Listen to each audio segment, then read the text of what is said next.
동구 루마니아의 그 살아있는 순교자라는 별명을 가진 아주 위대한 분이 한 분 계십니다.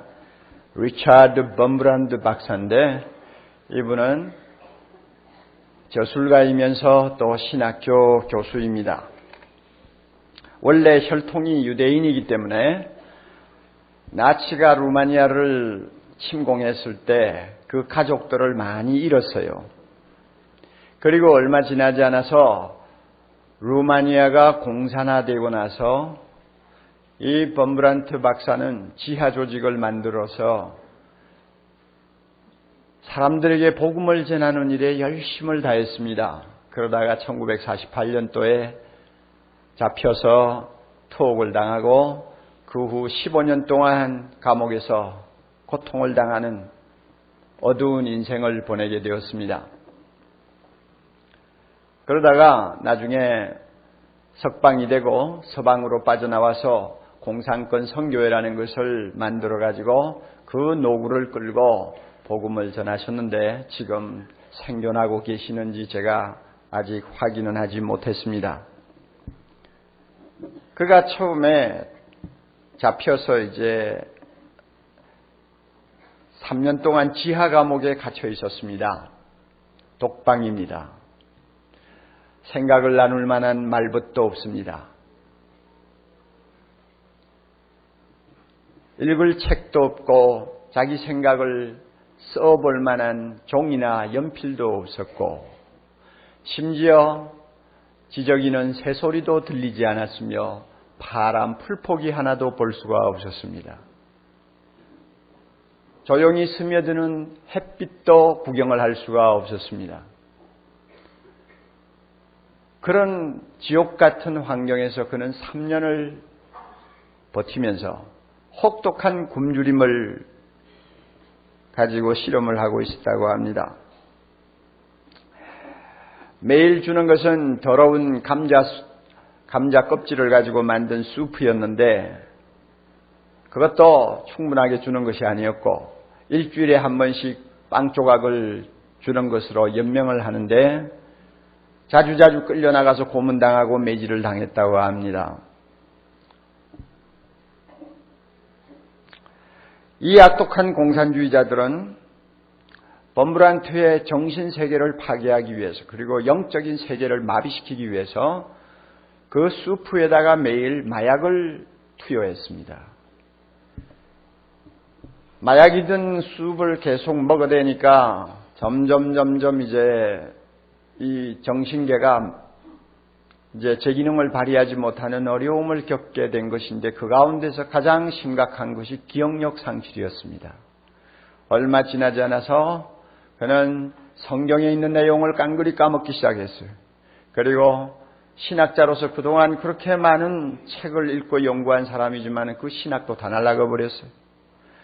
14개국어를 유창하게 할 정도의 탁월한 언어학자였습니다만 모든 언어를 다 까먹고 자기 모국어인 루마니어를 그냥 좀 기억하고 있을 정도입니다.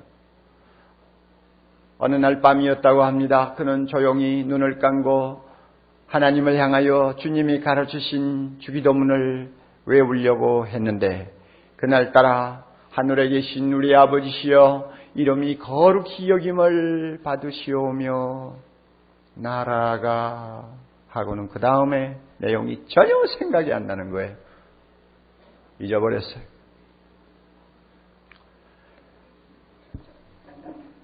그는 너무나 당황하고 너무나 서글펐다고 합니다. 그래서 이런 말을 써놓은 것을 보았어요. 나는 매우 슬펐습니다. 하나님의 아들이 이 기도를 우리에게 가르치시기 위해서 하늘에서 땅에 오셨는데 내가 그분의 기도를 잊어버리다니. 그리고는 옷 매무새를 다시 고쳐잡고 하나님 앞에 머리 숙여 이렇게 기도했답니다. 하늘에 계신 우리 아버지여, 내가 주님의 기도문을 다 잊어버렸지만 하나님은 제 마음을 아시죠? 제 마음을 아시죠? 예수님 사랑합니다.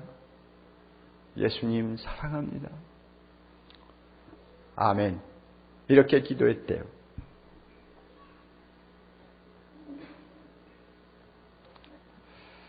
이런 마약으로 인한 정신적인 암흑 상태를 2년 동안 버티면서 그는 싸웠습니다. 그러다가 어느 날 갑자기 마약 투여하는 것이 중단이 되고 음식이 조금씩 질이 나아지기 시작하면서 몇 달 지나니까 기억력이 다시 되살아나기 시작했다고 합니다.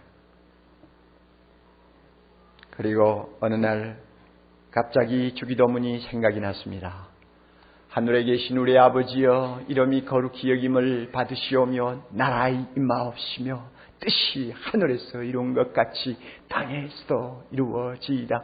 잊어버렸던 주기도문의 단어 하나하나가 샘이 솟듯이 다시 솟아오르기 시작했습니다. 마치 기절했다가 갑자기 깨어난 사람처럼 잊어버렸던 주기도문을 마음에 담고 그 말 한마디 한마디에 하나님을 향한 열정과 사랑과 믿음을 담아 그가 하나님 앞에 기도드리기를 시작했어요.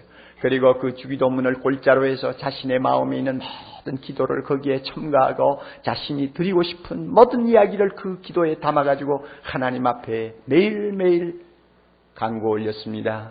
그 회복된 주기도문의 기도를 통해서 그의 메말랐던 심령에 다시 한번 꽃이 피기 시작했고 그의 영혼이 다시 회복되는 놀라운 축복을 그가 누리면서 그 혹독한 감옥 생활에서 승리할 수 있었다고 그가 쓴 것을 보았습니다. 사탄이 성도에게서 마지막으로 빼앗고 싶은 기도가 있다면 주기도문이 아닐까 하는 생각을 저는 합니다.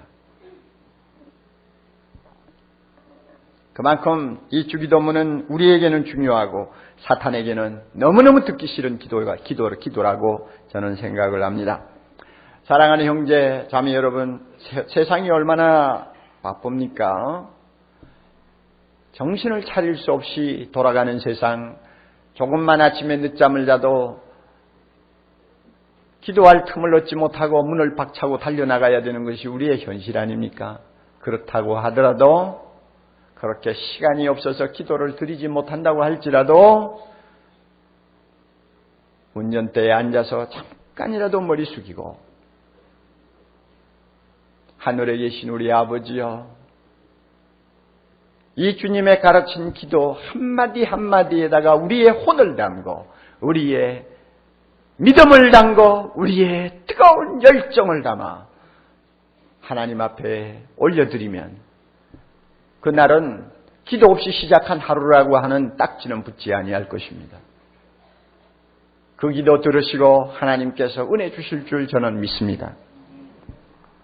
그렇다고 여러분들이 아침마다 주기도문만 외우고 하루를 시작하라는 이야기가 아니에요. 그만큼 주기도문이 중요하다는 이야기입니다. 우리가 주기도문 안에 들어있는 정신, 원칙, 그리고 주님이 요구하시는 귀한 진리들을 마음에 담고 잊지 않고 적용하면 우리의 기도는 훨씬 더 풍성해지고 능력 있고 놀라운 하늘의 축복을 끌어내리는 은혜의 손길이 될 줄 믿습니다. 주기도문을 보면 우리가 지난 시간에 이야기했죠. 먼저 하나님 자신을 위한 기도가 나온다고요. 하나님께서는 우리의 많은 기도를 들으십니다마는 무엇보다도 하나님 자신을 사랑하는 마음에서 하나님의 이름, 하나님의 나라, 하나님의 뜻이 이루어지기를 바라는 간절한 소원과 열정을 담고 하나님 앞에 간구하는 것, 우리 하나님이 기뻐하신다. 예수님은 주기도문을 가지고 그렇게 우리에게 가르쳐 주셨어요. 그리고 그 다음 우리가 주님 가르치신 기도를 보면 우리 자신을 위한 기도가 나옵니다. 세 가지 기도가 나와요. 한번 외워볼까요? 오늘날 우리에게 일용할 양식을 주옵시고 우리가 우리에게 죄 지은 자를 사하여 준 것 같이 우리 죄를 사하여 주옵시고 우리를 시험에 들게 하지 마옵시며 다만 악에서 구하옵소서. 아멘. 이 세 가지 기도가 나오는데 모두가 우리 자신을 위한 기도입니다. 윌리엄 버클리라고 하는 아주 탁월한 성경학자는 이 세 가지를 놓고 삼위일체 하나님과 연관을 시켜서 해석을 했어요. 오늘날 우리에게 일용할 양식을 주옵시고 하는 기도는 천지 만물을 창조하시고 우리의 생명을 공급하시는 성부 하나님께 드리는 기도고, 우리의 죄를 사하여 주옵소서 하는 기도는 우리를 위하여 십자가에 죽으시고 부활하셔서 우리의 모든 허물을 덮으시고 우리를 구원하시는 성자 하나님께 드리는 기도고, 우리가 시험에 들지 않고 악에서 건져달라고 하는 기도는 이 세상 다할 때까지 우리와 동행하시는 성령 하나님께, 우리를 보호하시는 그 성령 하나님께 드리는 기도다. 그는 이렇게 말했어요. 마음에 담아두면 우리가 주님 가르치신 기도를 드릴 때마다 매우 유익하게 우리가 생각할 수 있는 좋은 해석이라고 봅니다. 이 세 가지 우리 자신을 위한 기도 안에 세 가지의 중요한 기도 원리가 들어있어요. 기도의 원칙이 있고 기도의 정신이 있어요. 잘 기억하시기 바랍니다. 첫 번째로, 하나님이 기뻐하시는 기도는 어떤 기도냐? 욕심을 비우고 기도하는 것이라야 한다고 가르칩니다. 욕심을 빼고 마음을 비우고 하나님 앞에 드리는 기도라야 하나님이 받으신다 하는 사실이 들어있습니다. 여러분, 일용할 양식을 주옵시고, 그것도 오늘 하루 살 수 있는 일용할 양식이에요. 오늘날 하는 말은 오늘을 살 수 있는 일용할 양식을 주옵소서. 신약의 카피본인 다른 사본에 보면은 내일의 양식을 주옵시고 하고 기도하고 있는데 다 똑같아요. 유대나라 사람들처럼 하루가 저녁에 시작하는 경우에는 엎드려 기도할 때에 날이 새야 되니까 내일의 양식을 달라는 기도가 될 수 있고, 우리처럼 눈을 뜨고 해가 솟는 그 시간부터 하루를 시작하는 우리는 오늘날 우리에게 양식을 주옵시고 하는 기도를 할 수 있는 것입니다. 여러분, 무엇이 일용할 양식입니까? 가장 좋은 샘플이 있잖아요. 이스라엘 백성들이 농사 한번 지을 수 없는, 그리고 온통 광야뿐인 그 시내산 아래서 40여 년을 방황하면서 살 때 그들이 먹고 살 수 있었던 길은 날마다 하늘에서 내리는 하나님이 주시는 만나였죠. 그들은 만나 먹고 살았어요. 하나님께서 처음에 만나를 주실 때 너희들은 아침마다 나가서 들에서 만나를 거두어 가지고 찢고 삶고 이렇게 해서 그날의 양식을 삼으라고 그랬어요. 사람들이 그 말 듣고 나갔습니다. 나갔는데 인간은 누구나 다 마음에 걱정이 있잖아요. 그리고 욕심이 있잖아요. 하나님은 당일분만 거두라고 했지만 말 안 들었어요. 어떤 사람은 2부대도 거두고 어떤 사람은 3부대도 거두고, 그래가 식구대로 나가서 한 입씩 찌고 들어왔겠죠. 그러나 그날 하루 딱 먹고 남은 거 내일 먹지 하고 생각했더니 어떻게 됐나요? 저녁 되니까 썩어서 못 쓰게 됐잖아요. 그제서야 이스라엘 사람들이 매일 나가서 매일 먹을 것만 거두어 왔어요. 이게 일용할 양식입니다. 공중의 새가 날마다 먹고 마시는 것을 하나님께 의지하고 하나님이 주시면 먹고 하나님이 주시지 아니하면 먹지 못하는 것, 우리가 알잖아요. 일용할 양식이라는 것은 이처럼 날마다 사는 양식입니다. 다시 말하면 날마다 우리에게 필요한 생명이요, 날마다 우리에게 필요한 건강이요, 날마다 우리가 필요로 하는 먹고 마시는 물질이에요. 하나님이여, 오늘 우리가 살기 위해 필요한 것들을 주시옵소서 하는 기도입니다. 그러니까 이 기도 안에는 욕심이 자리를 잡을 여지가 전혀 없습니다. 전혀 없어요. 더 가지고 싶다, 쌓아놓고 싶다, 저축해놓고 살고 싶다, 남보다도 화려하게 살고 싶다 하는 그런 생각들이 끼어들 만한 여지가 전혀 없어요. 하나님, 오늘을 살 수 있는 일용할 양식을 주옵소서. 얼마나 욕심 없는 기도입니까? 얼마나 소박한 기도입니까? 어린아이의 기도입니까? 하나님이 이 기도를 원하신다는 것입니다.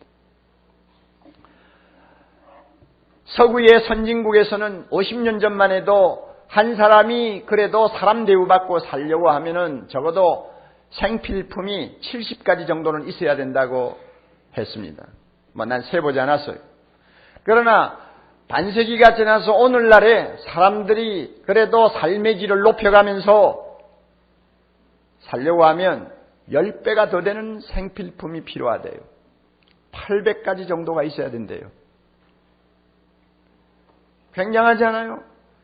그러니까 삶의 질은 점점 높아지는데 그 반면에 사람들은 800가지, 900가지를 충족시켜야 되니까 점점 더 구하는 것도 욕심투성이가 되고 점점 마음은 탐욕으로 가득해졌어요.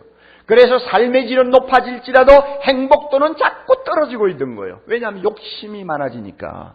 그럴 수밖에 없는 것입니다. 그러다가 보니까 사람들은 원하는 것을 손에 넣으면서도 감사할 줄을 모릅니다. 자기밖에 몰라요. 하나님을 의지할 줄 모릅니다. 결국은 영적으로 부도난 사람이 되어버렸어요. 세상 사람은 그렇다 하더라도 예수 믿는 사람까지도 가만히 보면 그 기도에 욕심이 너무 많이 끼어 있어요. 탐욕의 냄새가 물씬물씬하는 기도를 하나님 앞에 부끄러운 줄 모르고 드리고 있어요. 그만큼 사람들은 그 기도가 오염되었다는 것입니다. 이런 의미에서 오늘날 하나님 일용할 양식을 주옵소서 하는 기도만큼 인기 없는 기도가 없습니다. 여러분, 우리 중에 이 기도 가지고 만족하겠다는 사람 누가 있어요? 누가 있어요? 어떻게 하루 사는 것을 가지고 만족할 수 있다고 생각하겠어요? 그러니까 이 기도 인기 없는 기도라니까요. 좀 더 얻기를 바라는 것이고 할 수 있으면 더 많이 하나님이 허락해 주시기를 원하는 게 우리 대부분의 소원입니다. 그런데 여러분, 우리가 알아둬야 돼요. 재물이라는 것은 구두와 같다고 클레멘트 교부가 한 말을 기억합니다. 구두와 같다고요. 구두는 마냥 크다고 좋은 거 아니잖아요. 구두는 화려하다고 좋은 거 아니잖아요. 자기 발에 맞아야 되고 자기 신분에 맞아야 되고 자기 멋에 맞아야죠. 요즘에 필리핀에 정신 나간 어떤 여자 구두 전시회를 하고 있는 것을 텔레비를 통해 보았는데, 여러분 그 얼굴 가만히 보세요. 꼭 마녀 같잖아요. 예? 구두에 보석 박으면 뭐합니까? 예? 구두에다 금을 입히면 뭐합니까? 그걸 자랑이라고 전시회 하느라고 여러분 그 참 나쁘끄러운 줄 모르고 호들갑을 떠는 거 보면 세상에 믿을 것이 못 되는 것이 정치가들인 것 같아요. 구두는 크다고 좋은 거 아니에요. 자기 몸에 맞아야 돼요. 재물도 마찬가지죠. 많이 쌓아놨다고 좋은 거 아니에요. 원하는 것 다 손에 넣는다고 좋은 거 아니에요. 내 분수에 맞아야 돼요. 하나님께서 이것을 우리에게 가르쳐 주셨어요. 그럼에도 불구하고 우리는 기도할 때마저 무한한 욕심을 가슴에 품고 기도한다 그 말이에요. 주기도문이 우리에게 가르쳐 주는 교훈이 뭐냐? 욕심을 뽑아라. 하나님은 욕심이 들어있는 기도 원치 않으신다. 이것입니다. 한날의 괴로움은 그날의 족하다고 주님이 말씀하셨어요. 우리 한번 따져봅시다. 우리가 날마다 사는데 필요한 생명이라든지 건강이라든지 먹고 마시는 것이라든지 자유와 평화라든지 이거 따지고 보면 그날 얻어서 사는 일당에 지나지 않는 것입니다. 내일은 우리에게 없어요. 하나님이 주시면 내 날이지만 내일을 누가 보장합니까? 오늘이 내 날이요. 오늘만이 내 것이요. 내일도 내 것이요 모레도 내 것인 것처럼 거드름 피우지 말라는 그 말이에요. 우리의 생명의 주인은 하나님인데 마치 생명이 자기의 것인 것처럼 거드름을 피우고 욕심을 내지 말라는 거예요. 여러분 보세요. 내일이 내 날이 아니라고 하는 사람에게 무슨 욕심이 있을 수 있습니까? 오늘이 내 날이요. 오늘을 살면 되고 오늘 하나님이 주시는 은혜 안에서 나는 행복할 수 있다고 생각하는 사람이면 다른 기도할 필요가 없잖아요. 하나님, 오늘을 살기 위한 일용할 양식을 우리에게 주시옵소서. 그 기도 하나로 만족할 수 있다는 것입니다. 우리 교회 안에 보면 실직자들이 조금씩 늘어나고 있어요. 그리고 생활의 어려움 때문에 점점 고통을 당하는 가정들이 있어요. 잘 들으세요. 여러분 잘 들으세요. 오늘 이 시간 이 말씀이 여러분을 위한 복음이 되기를 원합니다. 잘 들으세요. 하나님은 일용할 양식은 꼭 주십니다. 믿으시기 바랍니다. 지금까지도 그렇게 살았습니다. 쌓아놓고 산 거 아니에요. 하루하루 살았습니다. 하루하루 살았어요. 우리의 생명 70년이라고 보장한 사람 아무도 없어요. 하루하루 살았습니다. 왜? 하나님이 하루하루 돌보아 주셨기 때문입니다. 그러므로 내 사정이 어려워도 일용할 양식은 하나님이 꼭 주십니다. 이 기도 드리세요. 그리고 내일을 위해 욕심내고 걱정하지 마세요. 어린아이와 같은 마음으로 욕심을 뽑아버리고 일용할 양식을 매일매일 구하는 자녀 하나님이 책임지십니다. 저 공중의 새를 책임지듯이 하나님이 책임져 주십니다.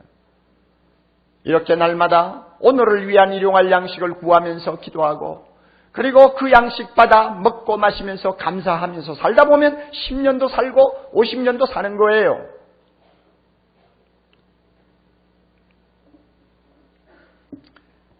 이혜인 수녀의 시를 여러분이 알고 계시죠?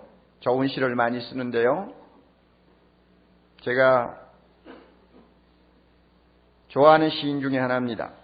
그런데 그가 가난한 새의 기도라고 하는 시를 쓴 것이 있어요. 한번 들어보세요. 꼭 필요한 만큼만 먹고 필요한 만큼만 둥지를 틀며 욕심을 부리지 않는 새처럼 당신의 하늘을 날게 해 주시옵소서. 가진 것 없어도 맑고 밝은 웃음으로 기쁨의 깃을 치며 오늘을 살게 해 주시옵소서. 예측할 수 없는 위험을 무릅쓰고 먼 길을 떠나는 철새의 당당함으로 텅 빈 하늘을 나는 고독과 자유를 맛보게 해 주시옵소서. 나의 선택은 가난을 위한 가난이 아니라 사랑을 위한 가난이기에 모든 것 버리고도 넉넉할 수 있음이니 내 삶의 하늘에 떠다니는 흰구름의 평화여 날마다 새가 되어 새로이 떠나려는 내게 더 이상 무게가 주는 슬픔은 없나이다. 더 이상 무게가 주는 슬픔은 없나이다. 새에게 물어보세요. 탐욕이 있는가? 염려가 있는가 물어보세요. 그런 것이 있으면 새는 무거워서 날지를 못한대요. 오늘날 우리에게 일용할 양식을 주옵소서 하고 기도하는 사람은 하늘을 나는데 지장을 받는 무거운 짐이 없습니다. 가볍게 기쁨으로 날 수 있습니다. 무게가 주는 슬픔은 없습니다. 이런 은혜를 하나님께서 주님의 가르치신 기도를 드릴 때마다 여러분의 가슴 속에 흠뻑 담아 주시기를 바랍니다. 또 하나 여러분, 두 번째 우리가 생각할 거 있습니다. 불쌍히 여기는 마음으로 기도해야 한다고 합니다. 우리가 우리에게 죄 지은 자를 사하여 준 것 같이 우리의 죄를 사하여 주옵시고. 여러분, 하나님께서는 우리를 너무너무 불쌍히 여겼습니다. 이건 아무리 강조해도 괜찮아요. 너무너무 불쌍히 여겼습니다. 맞아요? 안 맞아요? 모르시네. 얼마나 불쌍히 여겼으면 나 더 이상 따지고 싶지 않아. 무조건 용서해 줄게. 다 용서해 줄게. 하시고는 예수님의 피로 그저 우리 모든 죄를 다 씻어 주셨습니다. 할렐루야. 하나도 남기지 아니하고 모든 죄를 다 씻어 주셨어요. 예수님 이름 부르고 하나님 앞에 두 손 들고 나오기만 하면은 막 그죠. 과거의 죄든 현재의 죄든 미래의 죄든 뭐 다 덮으시고 용서해 주셨어요. 이게 우리 하나님 아버지입니다. 왜 이렇게 하셨느냐? 우리를 너무너무 불쌍히 여기셨기 때문입니다. 그리고는 하나님께서 우리에게 요구하고 원하시는 것이 있어요. 내가 너를 이렇게 불쌍히 여겼으니 너도 너에게 잘못한 사람에게 이런 긍휼을 베풀어라. 그래서 불쌍히 여겨라. 행여나 너의 형제가 너에게 잘못한다고 할지라도 그저 불쌍히 여기고 무조건 용서해 주라. 하나님이 원하시는 거예요. 그래서 주님이 이 기도를 주기도문 속에 담아두셨다고 저는 생각을 합니다. 14절, 15절 우리가 읽었지 않습니까? 다시 한번 읽어보세요. 주기도문을 다 주님이 말씀하신 다음에 왜 이것을 하필이면 삽입을 했을까 하는 것을 여러분이 생각하세요. 이만큼 중요하다는 거예요. 너희가 사람의 과실을 용서하면 너희 천부께서도 너희 과실을 용서하시려니와, 그 다음에 나같이 너희가 사람의 과실을 용서하지 아니하면 너희 천부께서도 너희 과실을 용서하지 아니하시리라. 얼마나 부담스러운 말씀이에요. 크리소스톰이라고 하는 초대교회 위대한 교부가 목회하던 교회에서는 주일이 되면은 주기도문을 성도들이 함께 외우는데, 쭉 외우다가 이 구절 나오면은 전부 다 입을 다물었다고 그래요.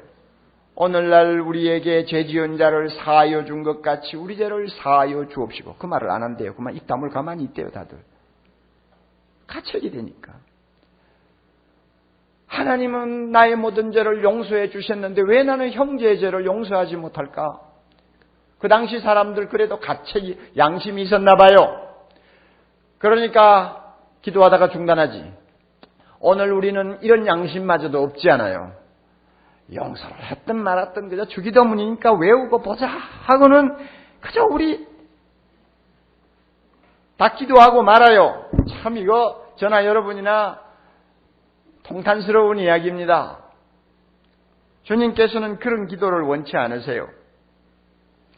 여러분, 우리는 예수 믿고 용서받은 사람이기 때문에 이제 날마다 발을 씻어야 됩니다. 다시 말하면 날마다 하나님 앞에 용서를 받아야 됩니다. 더러운 발을 가지고 아버지 방으로 들어갈 수가 없어요. 하루 5만 가지 죄라도 용서받아야 됩니다. 앞으로도 계속 용서받을 일이 많아요. 완전한 자가 없지 않아요. 생각으로도 죄 지을 수 있고, 감정으로도 죄 지을 수 있고, 입으로도 죄 지을 수 있고. 성경 말씀 많이 배우면 배울수록 지키지 않으니까 더 양심의 가책을 받을 수 있지 않아요.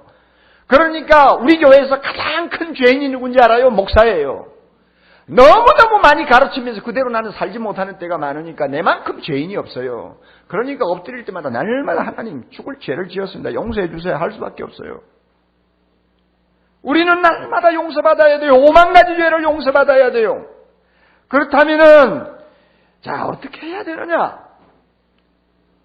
다른 사람을 용서해야 돼요. 왜? 내가 용서해야 내가 용서한다고 하나님이 지금 주기도문에서 말씀하고 계시니까. 그럼에도 불구하고 남은 용서 안 하고 하나님 앞에 갈 때마다 내가 용서받기를 원한다면 그 사람만큼 염치 없는 사람이 없는 거예요. 손가락질 당해 마땅한 사람이에요. 하나님도 손가락질 하세요. 세상 사람도 그거 알면 손가락질 합니다.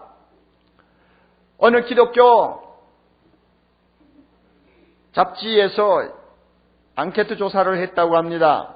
불신자들 주로 대상으로 해가지고 당신이 예수 믿는 사람을 어떻게 봅니까? 하는 제목이에요. 그런데요, 거기서 나온 조사 자료를 보니까 참 기가 차죠. 예수 믿는 사람요, 아주 이기적이에요. 31%가 그런 대답했어요. 예수 믿는 사람요, 아주 비인격자들이에요. 30%가 또 그런 대답을 했어요. 예수 믿는 사람요, 아주 위선적이에요. 아주 이기적이에요. 위선적이고 이기적이에요.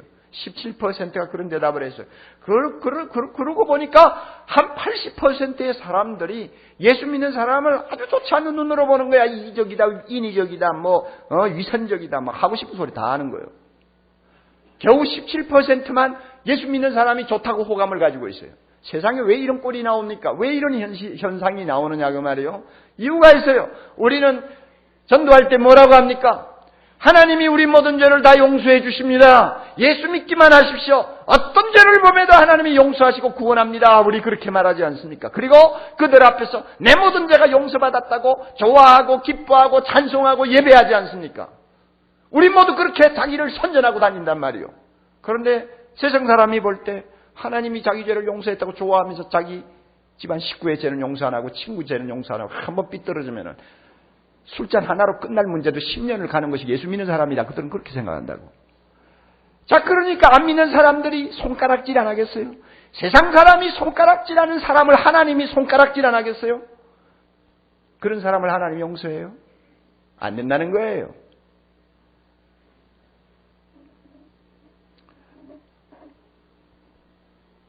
우리가 형제의 죄를 용서한 것 같이 할 때 용서하다는 말은 잊어버린다는 뜻입니다. 마태복음 4장에 보면은 예수님이 갈릴리 바다를 지나가시다가 요한과 야고보를 만나서 너희는 나를 쫓으라 하고 명령하니까 그물을 짚고 있던 두 형제는 어떻게 했나요? 배도 버리고 거기에 같이 일하던 아버지도 버리고 예수를 쫓았다고 했습니다. 이때 버린다. 배도 버리고 아버지도 버리고. 이것이 바로 용서한다는 단어하고 똑같은 단어입니다. 헬라어로. 그러니까 용서가 뭐냐? 버리는 거예요. 용서가 뭐냐? 잊어버리는 거예요. 스폴전이라고 하는 위대한 설교자가 한 말을 저는 늘 기억하고 있습니다. 키우는 개가 미쳤어요. 소만 강우병이 걸리는 것이 아니라 개도 광견병이 걸리죠. 미쳐요? 미친 개는 아무나 물어뜯어요. 그러면 사람도 또 병이 들어요. 어떻게 하겠어요? 개를 죽여야죠. 죽여가지고 묻어야 됩니다. 그거는 먹지도 못해요.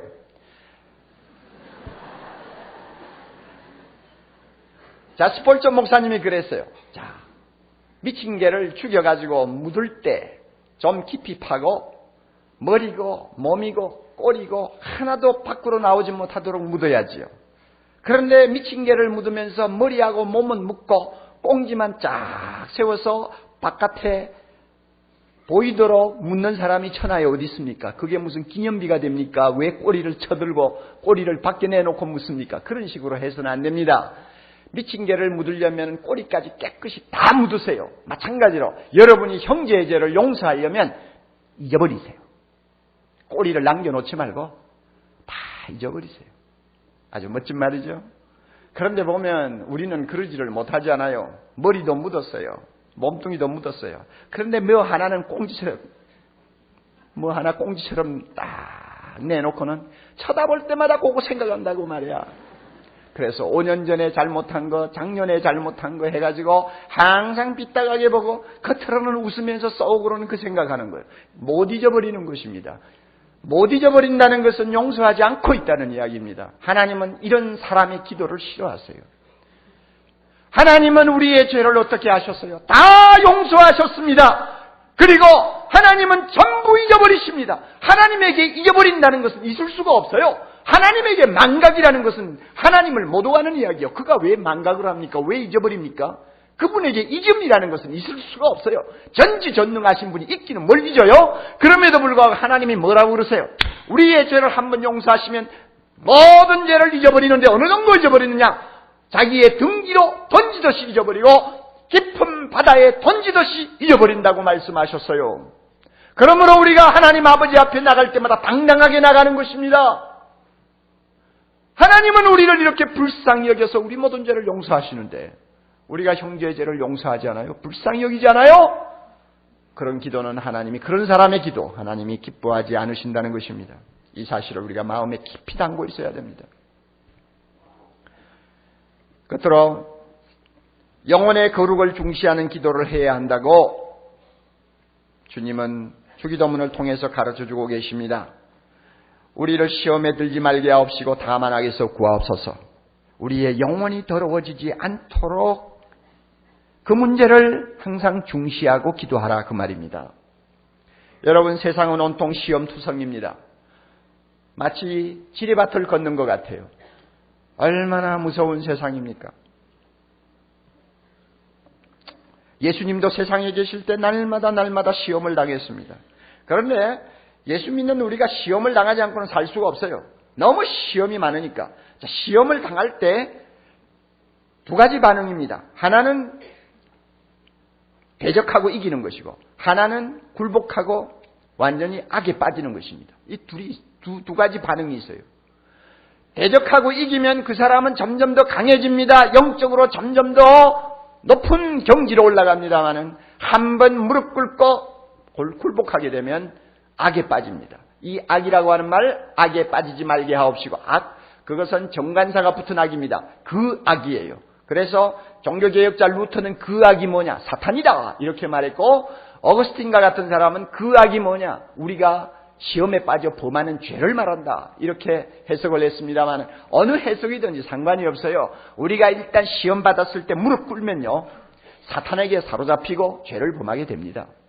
그렇게 되면 우리 영혼이 못쓰게 돼버려요. 우리 영혼이 오염되고 더러워집니다. 영혼이 오염되고 더러워진 채로 하나님 앞에 나와서 기도하는 것 하나님이 원하지 않는 것입니다. 그러므로 너의 영혼의 거룩을 지켜라. 하나님이 원하는 것입니다. 우리 젊은이들 인터넷 들어가 보면 얼마나 좋지 못한 사이트가 많아요.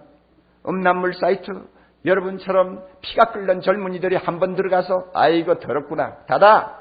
그리고는 끝납니까? 또 보고 싶고 또 보고 싶고. 자, 여러분이 이렇게 끌려 들어가면 어떻게 할 거예요? 자, 그리고 보세요. 그 안에 들어가 보세요. 그것만 있나요?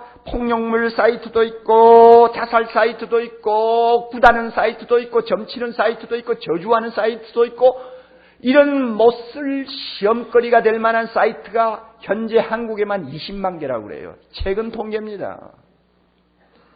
얼마나 요지경이요. 우리가 이런 더러운 세상에서 우리 자신을 지켜야 합니다. 지켜야 돼요. 그러므로 하나님이여 시험에 들지 말게 하옵시고 다만 악에서 구하옵소서. 이 말은 주여 세상이 너무나 악합니다.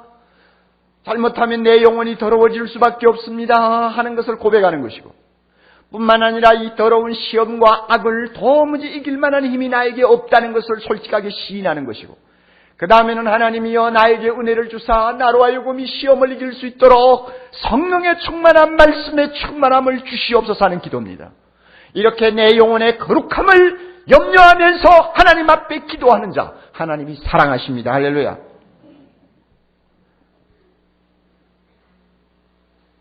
우리가 이와 같이 영혼을 더럽히지 않겠다고 하는 강한 의지를 가지고 기도하면 하나님이 반드시 은혜를 주십니다. 고린도전서 10장 13절 사람이 감당할 시험 밖에는 너희에게 당한 것이 없나니. 잘 들으세요. 사람이 할 시험 밖에는 너희에게 당한 것이 없나니 오직 하나님은 미쁘사 너희가 감당치 못할 시험 당함을 허락지 아니하시고 시험 당할 즈음에 또한 피할 길을 내사 너희로 감당하게 하시느니라. 영혼을 더럽히지 않기를 원하는 사람이 하나님 앞에 기도하면 하나님은 도와주십니다. 할렐루야. 반드시 도와주십니다. 아무리 지뢰밭과 같이 시험이 많은 세상이라도 하나님의 자녀는 하나님이 지켜주십니다. 악한 자가 와서 만지지 못하도록 지켜주십니다. 인터넷 앞에서도 지켜주십니다. 이 기도 하나님 앞에 드리면 우리의 영혼을 하나님이 돌보아 주십니다. 이 사실을 꼭 믿으세요. 주기도문을 통해서 우리는 몇 가지 중요한 기도의 원리, 기도의 참 원칙을 우리가 배웠습니다. 무엇보다도 하나님 자신을 먼저 받들고 그의 나라, 그의 뜻, 그의 이름을 위하여 열정을 쏟아 기도해라. 하나님이 오늘 하루 직장생활도 하나님의 이름을 위해서 살기를 원합니다. 하나님의 나라가 임하는 데 쓰임받는 직장생활 되기를 원합니다. 이런 열정을 가지고 그런 기도를 먼저 하나님 앞에 앞세우면 하나님이 우리의 마음을 받아주신다는 말입니다. 뿐만 아니라 여러분 욕심을 버리시고 일용할 양식을 그날 구하는 기도자가 되라 그 말이에요. 내가 하나님 앞에 용서를 받았습니까? 그러면 내게 잘못한 사람도 용서해야 됩니다. 용서해주고 용서받기를 원하는 사람이 되어야 합니다. 이게 남을 불쌍히 여기는 자세요. 그리고 아무리 유창한 기도 많이 해도 내 영혼에 죄를 품고 있으면, 내 영혼이 더러워 있으면 하나님이 그 기도 듣지 않습니다. 그러므로 영혼의 거룩을 위해서 시험에 들지 말게 해달라고, 악에서 건져달라고 하는 기도 하나님 앞에 성을 다해서 날마다 드리라는 것입니다. 그러면 우리 하나님 반드시 은혜 주신다고 약속하셨습니다. 이렇게 우리가 중요한 기도의 원리를 마음에 담고 그 기도를 가지고 나의 기도를 계속 보태면서 하나님 앞에 날마다 기도하기를 힘쓰면 하나님께서 우리로 하여금 모든 면에서 축복된 자로 만들어 주십니다. 꼭 믿으시기 바랍니다. 우리 아버지가 계십니다. 할렐루야. 그 아버지는 하늘에 계십니다. 할렐루야. 그 그 아버지는 천지 만물을 창조하신, 모든 것을 가지신 분, 무엇이나 다 하실 수 있는 분, 우리를 불쌍히 여기는 분, 사랑하시는 하나님 아버지십니다. 할렐루야. 이 하나님 아버지 앞에 이런 기도를 통해서 우리 날마다 승리하고 날마다 세상을 두려워하지 아니하고 전진하는 아름다운 주의 자녀들 될 수 있기를 바랍니다. 다 같이 기도드리겠습니다. 하나님 아버지, 주기도문을 통해서 우리에게 가르쳐 주신 귀한 기도의 원리를 마음에 항상 담고 우리가 하루하루 신앙생활 승리할 수 있도록 축복해 주시옵소서. 세상 사람처럼 욕심을 담고 기도하는 자 되지 말게 하시고, 세상 사람들처럼 남을 불쌍히 여기지 아니하는 이기심을 가지고 하나님 앞에 기도하지 말게 하시고, 세상 사람들처럼 영혼이 더러워지든지 말든지 관심하지 않고 육신의 것만 추구하는 자가 되지 말게 하시고, 하나님이 기뻐하는 기도를 드리므로 우리가 구하지 아니한 것이라도 하나님이 덤으로 주시는 놀라운 축복을 누리도록 은혜나리여 주시옵소서. 헌금위원 그 자리에 일어서십니다. 자비로우신 하나님 아버지, 우리가 드리는 헌금을 주여 받아 주옵소서. 마음을 담고 사랑을 담고 믿음을 담아 주님 앞에 드립니다. 아버지여, 아버지여, 헌금을 드리는 손길마다 주여 그 마음의 기도와 소원을 알고 계시오니 날마다 그 소원 들으시고 그 마음의 뜻을 이루어 주시옵소서. 필요한 것 채워주시고 어려운 일 뚫어주시고, 하나님 아버지여, 꿈으로 갖고 주 앞에 성취하기를 원하는 것을 주께서 허락해 주시옵소서. 우리 성도들 가운데 가난으로 인해 고통하는 성도들, 직장을 잃고 고통하는 성도들, 아직도 직장을 구하지 못해 방황하는 우리 젊은이들 많이 있습니다. 주여, 우리가 날마다 일용할 양식을 위해 기도할 때에 주님이 우리의 소박한 기도 들으시고 자비로우신 하나님 이들에게 날마다 필요한 은혜를 주실 뿐만 아니라 또 수고한 대가를 100배로 받을 수 있도록 은혜나리여 주시옵소서. 병중에 있는 성도들을 주께서 하루빨리 일으켜 주시옵소서. 예수님 이름으로 기도하옵나이다. 아멘.